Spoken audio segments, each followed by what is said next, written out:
means we have to find out the antonym.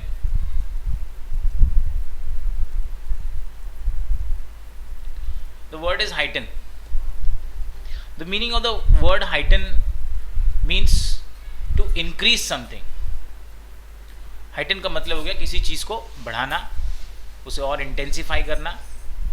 It can be a quality, it can be some quantity, or it can be a effect of something. That is the meaning of heighten.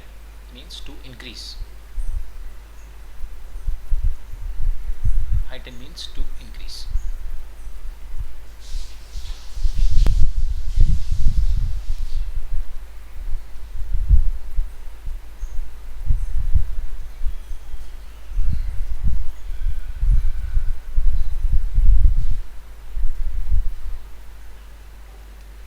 Now here the words given are, the first one is maximize.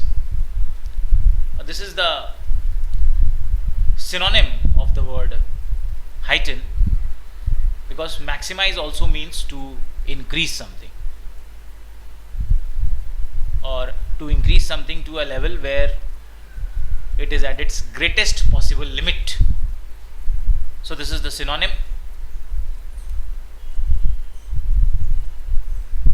Cannot be the answer.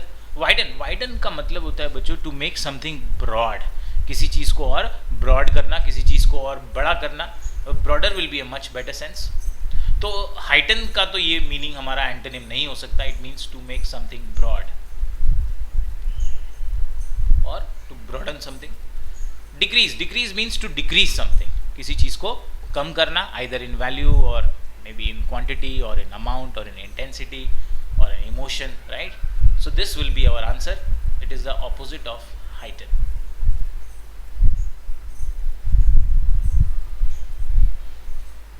To make something smaller. And strengthen का मतलब होता है guys to make something stronger, right?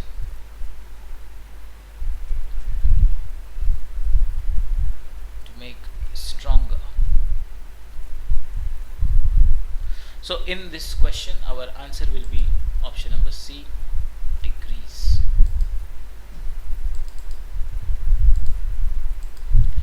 Next question, number 7. Choose the word which is nearly the same in meaning. So here we have to find the synonym, and the word given here is demise. Word थोड़ा सा higher level का है, which will require a lot of general reading. Demise का मतलब होता है to end something, to terminate, या किसी चीज़ का एंड हो जाना, या किसी की डेथ का भी एक्चुअली मीनिंग होता है वो डिमाइस होता है, टू टर्मिनेट और डेथ. यहाँ पर जो 4 ऑप्शन दिए, इलनेस. इलनेस का मतलब होता है in a state of poor health. Birth का मतलब होता है, I write down for your reference, illness means poor health और in a state of poor health.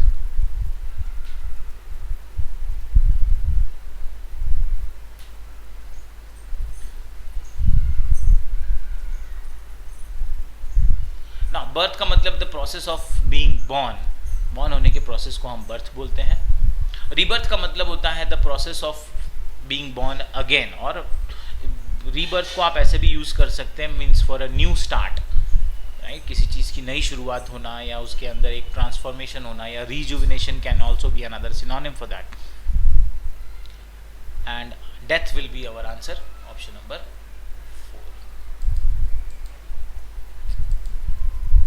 So answer of question number 7 will be death. Next, question number 8, a little understanding question. Says there is not a student dash Mohit in our class. बच्चों sentence का ये मतलब है, ये ऐसा sentence है, पहला तो इन्होंने नॉट लगाकर इस सेंटेंस को नेगेटिव बना दिया. नॉट लगाकर इन्होंने सेंटेंस को नेगेटिव बना दिया. अब यहाँ पर अगर आप ऑप्शंस को एनालाइज करें तो इंटेलिजेंट होने की बात हो रही है, मीन्स हमें यहाँ पर एडजेक्टिव को यूज करना है. No problem. अब यहाँ पर देख लेते हैं कि हमें एक्चुअली में राइट एडजेक्टिव कौन सा होगा. अब यहाँ पर सेंटेंस का जो मीनिंग है वो ये बन रहा है कि मोहित से ज़्यादा इंटेलिजेंट कोई नहीं है, मतलब मोहित के बराबर इंटेलिजेंट कोई भी नहीं. There is not a student dash Mohit in our class. तो as the most intelligent than तो बच्चों यहाँ फर्स्ट ऑप्शन में अगर देन लगा हुआ है तो देन अगर लगा हुआ है तो कंपैरिजन की बात है, कंपैरिजन बिटवीन टू। पर यहाँ पर हमने मोहित को किसी दूसरे पर्सन से कंपेयर नहीं करके हमने उसको पूरे क्लास के साथ कंपेयर किया है, और एक्चुअली यहाँ पर हम उसे पूरे क्लास के साथ कंपेयर करते हुए ये बताना चाहते हैं कि मोहित के बराबर इंटेलिजेंट कोई नहीं है। सेकेंड ऑप्शन इंटेलिजेंट देन, ये भी कैंसिल हो जाएगा because there are not two people who we are comparing. Most intelligent, बच्चों मोस्ट के साथ हम इंटेलिजेंट अगर यहाँ पर लगाएं तो उसका मीनिंग ये बन जाएगा कि वो क्लास में सबसे ज़्यादा इंटेलिजेंट है। सेंस थोड़ा सा यहाँ पर नेगेटिव है। और another thing to mark here is कि अगर आप यहाँ पर मोस्ट लगाने वाले हैं तो हमें पता है कि मोस्ट जो होता है वो इंटेलिजेंट के सुपरलेटिव फॉर्म के साथ लगता है, और उस सुपरलेटिव फॉर्म के साथ हमें द लगाना पड़ेगा। तो अगर थर्ड ऑप्शन को आप आंसर कंसिडर कर रहे हैं तो वो फ्रेज होना चाहिए था द मोस्ट इंटेलिजेंट। पर यहाँ पर अगर आप फिल इन द ब्लैंक्स को देखेंगे तो यहाँ पर फिल इन द ब्लैंक्स में सिर्फ स्टूडेंट है, स्टूडेंट के बाद द नहीं लगा हुआ, तो थर्ड ऑप्शन भी हमारा कैंसिल हो जाता है। And our answer is as intelligent as, जो कि इसको परफेक्ट मीनिंग दे रहा है। तो परफेक्ट मीनिंग यहाँ पर इसको ये दे रहा है कि जब हम उसे कंपेयर कर रहे हैं, कंपेरेटिव स्ट्रक्चर जब ला रहे हैं, तो हम ये बता रहे हैं कि एज इंटेलिजेंट एज, ये जो कंस्ट्रक्शन है, ये जो स्ट्रक्चर है, as then adjective then as followed by a noun, तो ये जो कंस्ट्रक्शन है इसका ये मीनिंग बनेगा कि हमारा जो सब्जेक्ट मोहित है जिसके बारे में हम बात कर रहे हैं वो या तो इक्वल है या फिर कोई उसके कंपैरिजन में नहीं है।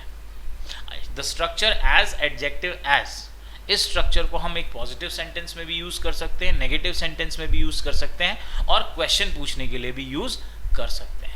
Here they have use this for the negative sentences. तो इसीलिए यहाँ पर थोड़ी बहुत कंफ्यूजन बच्चों को बन सकती है। डिफिकल्टी वाइज इसको हम थोड़ा सा हायर साइड पर रखेंगे। Answer will be option number 4।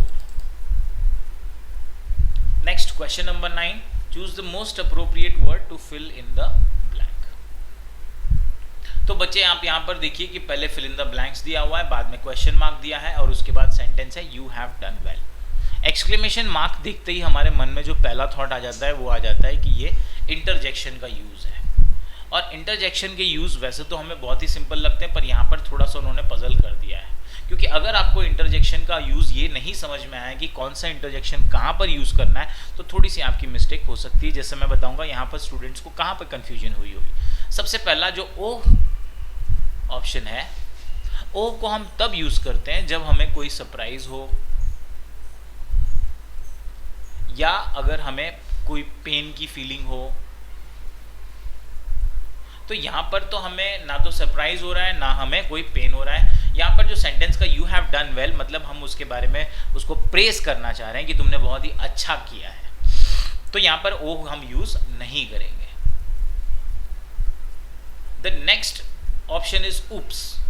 Late us understand the use of oops। बच्चों oops हम तब यूज करते हैं when we make a small mistake, जब हमसे कोई छोटी गलती हो जाए। When we do a small mistake, in that case we use oops। पर यहाँ पर भी आप देखिए तो सेंटेंस का जो मीनिंग है वो मिस्टेक का नहीं है, वो तो प्रेस करने की बात हो रही है, तो oops भी हमारा रॉन्ग हो जाएगा। The third one is bravo. Bravo is actually used when you want to praise something, you want to congratulate something, right?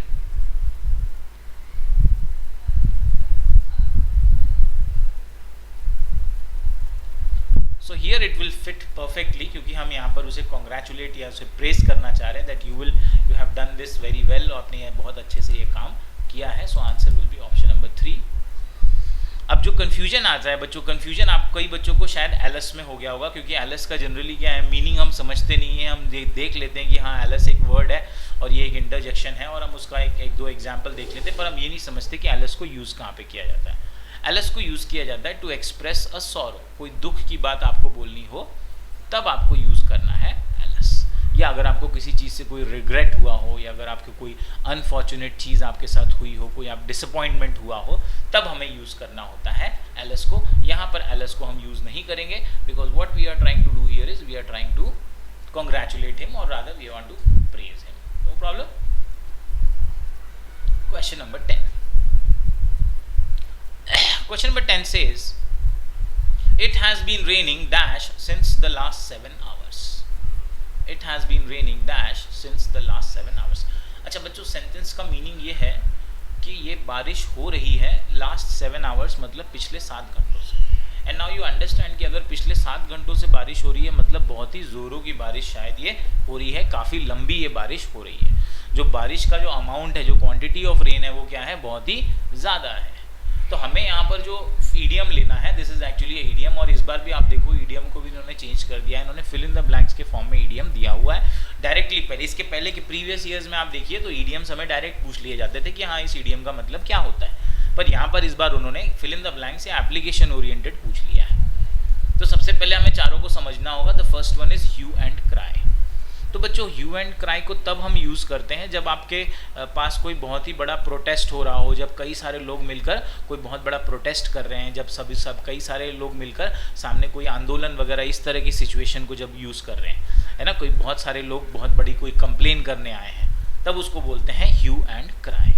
तो ये ऑप्शन तो हमारा नहीं हो सकता. हमें यहाँ पर जो ऑप्शन चाहिए वो ये चाहिए कि बहुत ज़ोरों की बारिश हो रही है. No problem. And hue and cry will be used. In this case, hue and cry will be used for a outcry or a public chaos or a public disturbance.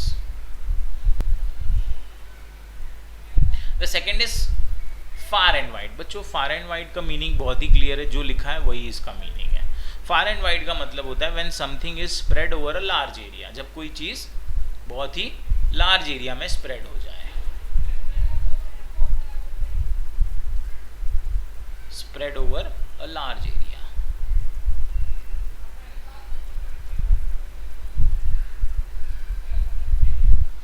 Now third option and that is our answer, cats and dogs. बच्चों यही हमारा answer है यहाँ पर. Cats and dogs का actual meaning होता है when something is happening in a very very huge quantity, very very big quantity, तब हम यूज करते हैं cats and dogs. So that is going to be our answer here. Raining cats and dogs का मतलब होता है जो rain जो हो रही है it is in the form of a downpour. Downpour मतलब बहुत ज़्यादा बारिश को हम डाउनपोर बोलते हैं, और उसी के लिए हम ये ईडियम यूज करते हैं, raining cats and dogs. Option number 4 black and white. Very simple है, थोड़ा कंफ्यूजिंग हो सकता है कुछ बच्चों के लिए. ब्लैक एंड व्हाइट का मतलब होता है something which is very very clear. When something which is very clear then we call it black and white. तो यहाँ पर हमारा ब्लैक एंड व्हाइट भी आंसर नहीं होगा. Our answer will be option number c, cats and dogs.